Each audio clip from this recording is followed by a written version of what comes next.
Hi, it's Joey Reynolds with the defective lighting. Looks like it's a lightning storm in Florida, where I'm back. I was in San Diego. I was visiting the zoo at the San Diego Zoo, having a wonderful time with the grandchildren. Have you been there? Been to the San Diego Zoo? Bronx Zoo, the one that's most popular is the San Diego because they're on television every week. Is that lighting going? Oh, good. What's your favorite animal at the zoo? Geez, I wonder which one I relate to the most. Which one of them? The orangutan, the gorilla? It's all happening at the zoo. Is that Simon and Garfunkel? So what happened with my face now? I mean, what did I get here? Did I get a facelift? No, I got a haircut. I got a face lowering. See, this lighting here is troublesome, and the reason it is because I didn't pay the light bill. That's why.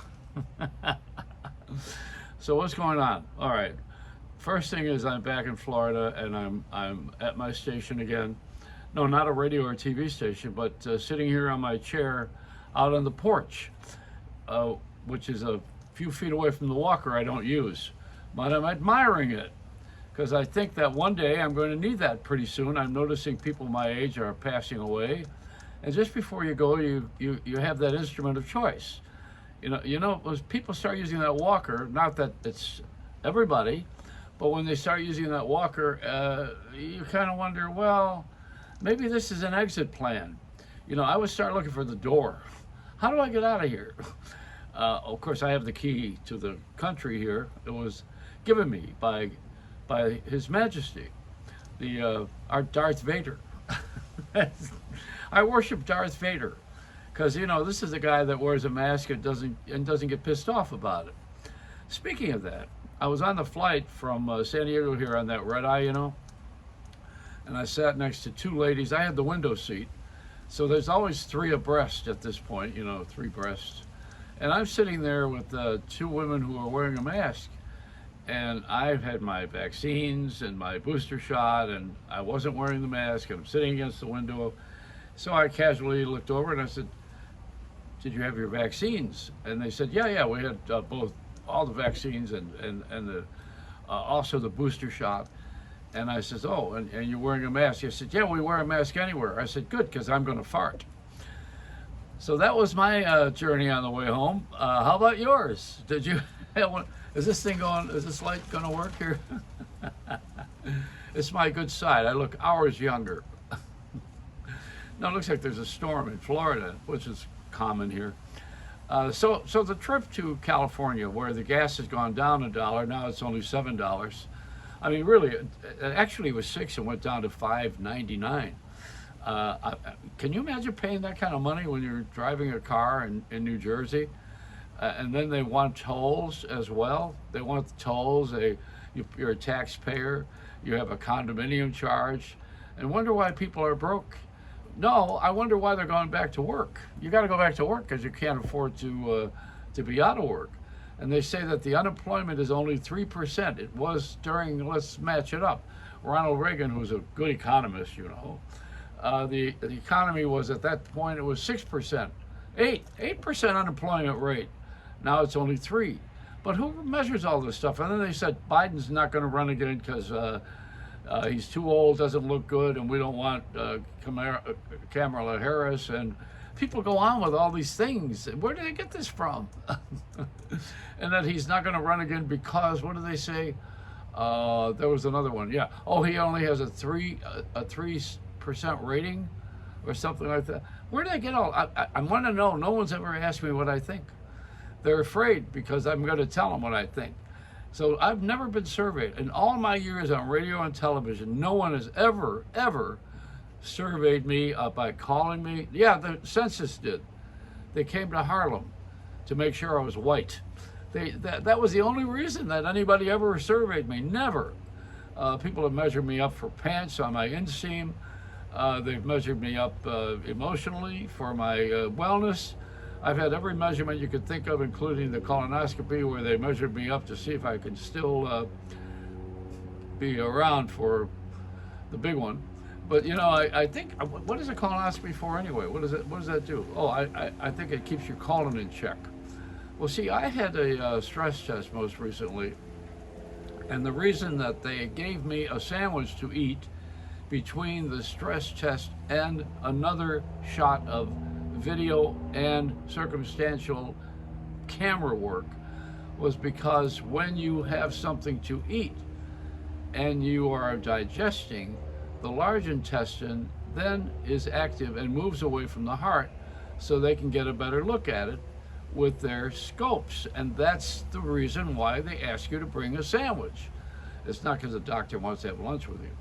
But you know, the thing that you don't know, these things I'm telling you about it. See, these are not the things we talk about on TV. Why? Because it's not interesting, or it doesn't appeal to a younger crowd, or they're not there yet, or whatever. You know, where's the basis of all of this? We lost all the reporters from UPI, IP, UP, WEP, everybody P's. We don't have any of the Associated Press anymore. There's nobody going across the country being a reporter. So we don't have that anymore. You don't have anybody who's running around getting the news. What we do now is gossip. People base it on their idea that they don't want to do jury duty, but yet they want to judge everything like we are a jury. I don't get the fact of life right now that nobody wants to participate in the good stuff. We want to celebrate all of the things that don't work anymore because we concentrate on the problems.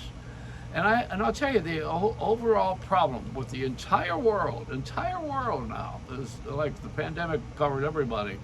You know, nobody escaped that bullet. Here's the problem. The problem is we're trying to fix a broken world with a broken tool, and you can't fix a broken hammer with a broken hammer. That's the problem. So we need to invent a new tool. The tool that works for us from the past is kindness. And there's no book on kindness right now. We've got the book on how to survive, how to handle other people's affairs, how to get a cheap divorce. But nobody has that book on kindness. The one on kindness is way in the back of the library. And if anybody ever accesses it, it goes on Google. And you can't Google everything. I know, because I've lied enough on Google for you to know that the information is not real. It's not entirely real. Even the directions are wrong once in a while. You know, you could go to China by the time you follow the Google directions when you're on your way to another place in America. It's a game of electronics. And people will spend more time with electronics than they would their married person, their mates, their wife, their husband, and their children. You know, they want the electronics to babysit the children because we don't want to sit there and go through all of their emotions and all of their moods. I remember the best book, my favorite book, was unfortunately Dr. Gerald Jampolsky was the first self-help writer. And he wrote Love is Letting Go of Fear. This was like 60, 80 years ago. And it was on television with, in those days, Johnny Carson. He was the most famous. And Earl Nightingale was also very popular, if you know that name. He published the book of Love is Letting Go of Fear, Jerry Jampolsky. Now, on the way out, Jerry was in his 90s. He had 60 attitudinal healing centers around the world. He and his wife, Diane, they started all of that. And the book that he wrote famously was a little pamphlet called Oh Shit. So after all that, all of that wellness, all of that traveling, all that love, all that kindness, he traveled with Mother Teresa. But then he got the Oh Shit book. And that was the last one that he actually published. And it was not very popular because everybody has their shit. I'm laughing because I don't have my shit together. What do they call my company? GYST. And I was Get Your Shit Together. That was a company I had at one time. I had another one called Swagger, which was my publishing music company. And and when I did those jingles for the radio station, it was called Up Your Ratings, because we upped ours. Oh, geez, I've done all these names and had Funky Productions. That was one of mine. Joy Reynolds Associates. The latest one is, what's it called now? Oh, the Joy Reynolds Cheesecake.com. Yeah. You can go to that one and see that I'm going to be selling the cheesecake. We're not there yet. But my friend Gino cut my hair was a famous stylist, you know, and he was like a moil. He got a little bit too much. But Gino is a cook also. He made this puttanesca. You know what that is? That's a sauce made with olives. And it's got a little different flavor than the one which is usually made with onions. I know I'm going into a cooking thing here, but this works. You know, people will watch this more than they will anything I've said. Because we like to eat. Everybody has to eat. And there's a restricted diet, you know. The one that I have, which is the most famous of all of the diets, is to put tape on my mouth until I'm 20 pounds lighter. And also until I wise up and don't say things that are offensive, like the shit book. We used to not be able to say that word on the air now. Kids all say it all the time. You hit your hand with a hammer, you say, oh shit. And kids always say, Dad. I think oh dad was the shit word in my family. So this is it. We're back together again. I'm on the air with this little podcast that I don't know what. I'm smoking pod.